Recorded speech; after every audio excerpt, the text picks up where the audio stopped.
पहाड़ी स्टेटस को देना किसी निर्दलीय कैंडिडेट के हाथ में नहीं होता है। सेंटर में अपनी सरकार चाहिए और उसके बाद अपनी जम्मू कश्मीर के अंदर भी चाहिए, उसके बाद दे सकते हैं ना। ये अगर ये पहाड़ी एसटी स्टेटस जो है ये केवल और केवल भारतीय जनता पार्टी दे सकती है। लोग बाहर से उस प्रोग्राम को देख रहे थे, लगभग 10 से 15 हज़ार लोग आए थे। ये जो जातिवाद की राजनीति है ये बहुत निंदनीय है और जो ये कैंडिडेट कर रहे हैं मुझे लगता है ये समाज के अंदर जहर फैलाने का काम कर रहे हैं। जिस समाज के लिए ये बात करते हैं, जिस समाज को इकट्ठा करने के लिए ये बात करते हैं, मैं भी उसी समाज से आता हूँ। इसके साथ साथ एक और मुद्दा उठाया गया था मेरे ख्याल से पहाड़ी स्टेटस का, वो क्या है और मतलब क्या सोचते हैं उसके बारे में, कौन दे सकता है? हेलो नमस्कार, मैं हूँ प्रीतम सिंह संजन और आप देखना शुरू कर चुके हो मेरे यूट्यूब चैनल।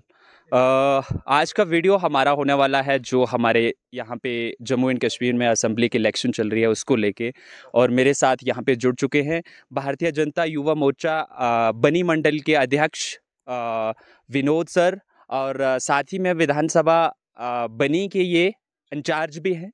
तो इनसे बातचीत करेंगे और किस तरीके का माहौल है इनकी पार्टी को लेके इस बार की असेंबली इलेक्शन में उसको जानने की कोशिश करेंगे। सबसे पहले तो सर बहुत बहुत शुक्रिया हमारे साथ जुड़ने के लिए और बातचीत करने के लिए। आपका बहुत बहुत धन्यवाद भाई साहब। जिस तरीके के साथ सर आपने पूरी कॉन्स्टिट्यूंसी को इस समय एक्सप्लोर कर लिया है, इलेक्शन ऑलमोस्ट ख़त्म होने पे आ चुकी है, 2-3 दिन का समय बाकी है, तो किस तरीके का रुझान, किस तरीके की फीडबैक आपको ग्राउंड से मिली है? क्या लगता है आपको कि इस बार आपकी जो पार्टी है वो सरकार बनाने में सक्षम रहेगी? जी, सबसे पहले सभी आपके व्यूअर को मेरी ओर से जय श्री राम। जैसे कि आपने मेरे से पूछा है कि विधानसभा में हम बेसिकली हर जगह पे जा चुके हैं, चाहे वो मछेडी मंडल हो, बनी मंडल हो या डुग्गन मंडल हो, हर एक ग्रामीण क्षेत्र में हम गए हैं। तो वहाँ पे जो लोगों का रुझान है वो भारतीय जनता पार्टी की ओर है, क्योंकि विरोधी दल जो है वो तो काफ़ी ज़्यादा वो बात कर रहे हैं कि हमारा यहाँ पे माहौल है, हमारा वहाँ पे माहौल है। लेकिन जब ज़मीनी सतह पे हम गए हैं, ग्राउंड लेवल पे डोर टू डोर हम लोगों से मिले, बनी विधानसभा के तीनों मंडलों में गए, हर एक ग्रामीण क्षेत्र में गए, तो उनका जो रुझान है वो भारतीय जनता पार्टी के पक्ष में है और वो मोदी जी के साथ हैं और भारतीय जनता पार्टी के साथ हैं। बिल्कुल, और इसी के साथ मेरे ख्याल से आप सोशल मीडिया को भी फॉलो करते होंगे, और जिस तरीके के साथ बाकी पार्टी के उम्मीदवार, पर्टिकुलरली मैं नाम लेना चाहूँ तो पार्टी का नाम लेना चाहूँ तो कांग्रेस की ओर से या एनसी की ओर से, डीपीएपी की ओर से और कुछ इंडिपेंडेंट उम्मीदवार, जिस तरीके की इस बार आपको राजनीति देखने को मिली है, क्या लगता है अच्छी है वो या कुछ कमियां हैं, ऐसी राजनीति नहीं होनी चाहिए?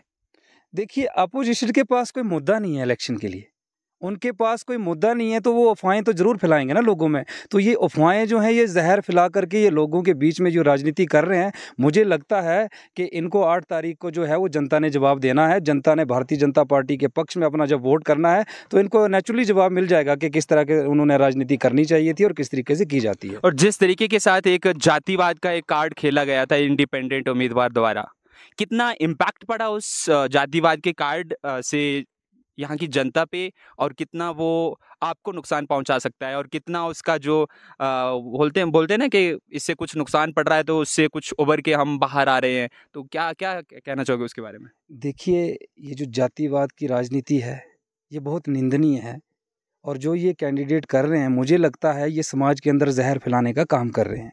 सभी जाति धर्मों का सम्मान करना चाहिए और राजनीति भी मुद्दे पे करनी चाहिए और ना कि जाति धर्म में बांट करके करनी चाहिए। ये जो कुछ कैंडिडेट जाति धर्म में लोगों को बांटने की कोशिश कर रहे हैं ये सिर्फ और सिर्फ अपनी सियासी रोटी सेकने के लिए कर रहे हैं, ना कि किसी समाज के भले के लिए कर रहे हैं। जिस समाज के लिए ये बात करते हैं, जिस समाज को इकट्ठा करने के लिए ये बात करते हैं, मैं भी उसी समाज से आता हूँ। बिल्कुल, मैं भारतीय जनता पार्टी के साथ हूं, क्योंकि भारतीय जनता पार्टी एक राष्ट्रवादी पार्टी है, अपने राष्ट्र के हित में कार्य करने वाली पार्टी है, इसीलिए हम भारतीय जनता पार्टी के साथ हैं। तो मुझे लगता है जो विरोधी दल है उनके पास कोई मुद्दा नहीं है तो वो ऐसा ही काम कर रहे हैं कि कोई जाति धर्म में डिवाइड करने की कोशिश कर रहे हैं लोगों को।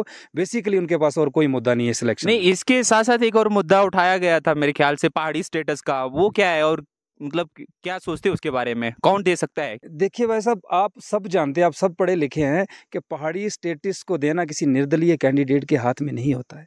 सेंटर में अपनी सरकार चाहिए और उसके बाद अपनी जम्मू कश्मीर के अंदर भी चाहिए, उसके बाद दे सकते हैं ना। ये अगर ये पहाड़ी एसटी स्टेटस जो है ये केवल और केवल भारतीय जनता पार्टी दे सकती है, क्योंकि केंद्र में भी उनकी सरकार है और आने वाले समय में 1 अक्टूबर को जो इलेक्शन है, 8 को रिजल्ट होगा, तो भारतीय जनता पार्टी की पूर्ण बहुमत के साथ जम्मू एंड कश्मीर में भी सरकार बनने वाली है और हम पूरी उम्मीद करते हैं कि उसके बाद जो है ये सारे मसले हल हो जाएंगे। बात अब एसटी स्टेटस की आप बात कर रहे थे, तो गांव-गांव में जाके नारे लगा के एसटी स्टेटस नहीं मिलने वाला। एसटी स्टेटस मिलेगा थ्रू प्रोसीजर के थ्रू। माननीय विधायक जी के साथ हम गए थे, हमने फाइल सबमिट करवाई बैकवर्ड ऑफिस में जाकर के जम्मू, तो वो प्रोसेस चल रहा है धीरे धीरे।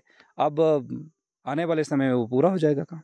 अच्छा, कल परसों मेरे ख्याल से यहाँ पे अमित शाह जी का, गृह मंत्री हमारे, उनका यहाँ पे दौरा हुआ, उससे कितना इफेक्ट पड़ा होगा यहाँ की विधानसभा के इलेक्शन में?